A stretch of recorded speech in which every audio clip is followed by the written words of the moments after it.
নমস্কাৰ any 24 live চাই থকাৰ বাবে ধন্যবাদ। ষ্টুডিঅ'ত মই জুনমণি ডেকা। বটদ্ৰৱাৰ হাইডুবিত বৃহৎ জুৱাৰ ঘাটি উইখ্যাত। জুৱা খেলত ব্যৱহৃত সামগ্ৰী 14খন বাইক, মোবাইল সহ আটক 3 জুৱাৰী। নগাঁও জিলাৰ পশ্চিম প্ৰান্তত অসাধু চক্ৰই আৰক্ষীৰ চকুত ধূলি দি নিষিদ্ধ ড্ৰাগছৰ সমান্তৰালভাৱে অব্যাহত ৰাখিছে জুৱাৰ আড্ডা।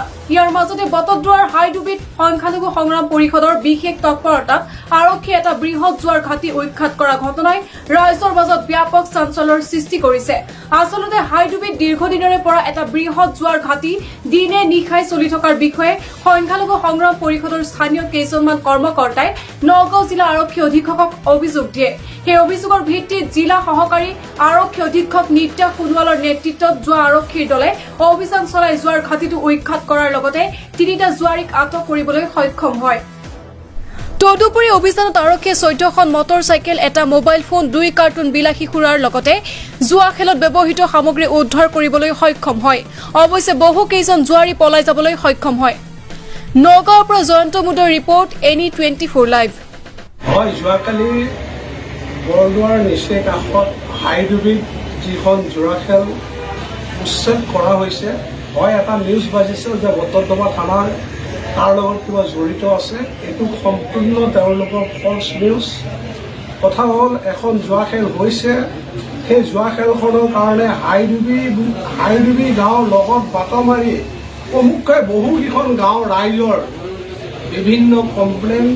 কাৰণ চাওক, এখন জুৱা খেল হ'লে সেই জেগাটোত এনেকুৱা হয়, এজন জুৱাৰী যেতিয়া হাৰি আহে তাৰ কাৰণে গাঁৱৰ বিভিন্ন বাৰ বস্তু চুৰকাৰী হয়। যেনে এটা মটৰ থাকিব নোৱাৰে, কাৰোবাৰ আপোনাৰ এখন বাইক চুৰ কৰি লৈ গুচি যায়, কাৰণ তেওঁলোকে ভাত খাব নিদিয়ে, জুৱা খেলিবৰ কাৰণে দিয়ে।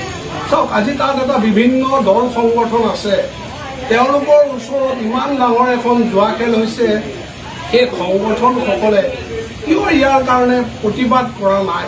সেই বস্তুটোত বৰ বিশেষ আমি সংগ্ৰাম পৰিষদৰ ফালৰ পৰা আমি দুখিত।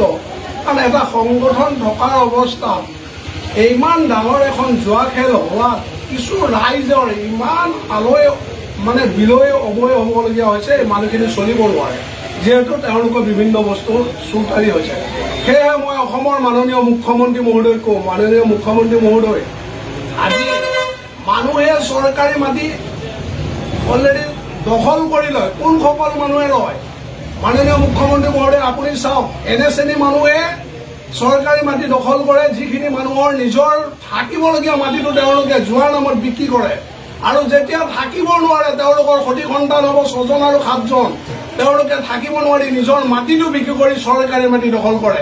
এইসকল মানুহৰ মাজত আজি চাওক, বিভিন্ন মুছলমানৰ নামত বেদখল বুলি কৈ মানুহৰ মাজত এটা বিশৃংখলা সৃষ্টি হয়। এই বিশৃংখলা সৃষ্টিটোৰ কাৰণে এইকাৰণে হয়, এই জুৱাৰীক বিভিন্ন শাস্তিয়ে অলপ বেছি দিন যদি পাৰে মাননীয় মুখ্যমন্ত্ৰী মহোদয় কোৰ্টৰ দ্বাৰা অলপ বেছি দিন তেওঁলোকক জেল হাজতত ৰাখিব পৰা কিবা ব্যৱস্থা যদি তেওঁ কৰিব পাৰে, আমি সংগ্ৰাম পৰিষদৰ পৰা লগতে আমি ৰাইজৰ ফালৰ পৰা মাননীয় মুখ্যমন্ত্ৰী মহোদয়ক বিশেষকৈ বহুবাৰ অনুৰোধ কৰোঁ।